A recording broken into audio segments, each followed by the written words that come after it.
342 विधानसभा परिषद से भारतीय जनता पार्टी के संघर्षशील, कर्मठ व ईमानदार प्रत्याशी माननीय साका बाबा का चुनाव निशान है खिलता हुआ कमल।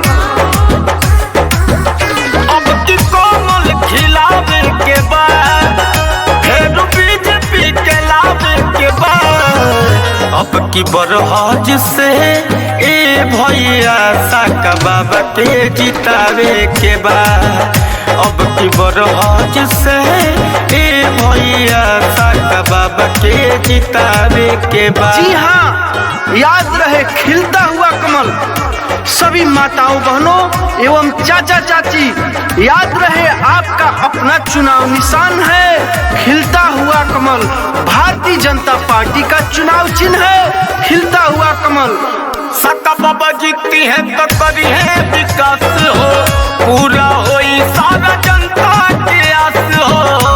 अरे चाचा अरे सुनो सुनो, साका बाबा जीतती है तो करी है विकास हो, पूरा होई सारा जनता के आस हो। इनके मिले बनावे के बाद फिर कमल खिलावे के बाद अब की बरहज से ए भैया साका बाबा के जितावे के बाद अब की बरहज से ए भैया साका बाबा के जितावे के बाद। माननीय साका बाबा का चुनाव निशान है खिलता हुआ कमल। तो आइए हम सभी मिलकर चुनाव चिन्ह कमल के बटन को दबाकर माननीय साका बाबा को भारी से भारी मतों से विजयी बनाएं और विधानसभा 342 बरहज में संपूर्ण विकास कराएं। चाचा चाची भैया भाभी जान तू भूलैया, कमल निशान हउए सबके बतैया। अरे भूले के नहीं के बतावे के बा। चाचा चाची भैया भाभी जान तू भूलैया, कमल निशान हउए सबके बतैया।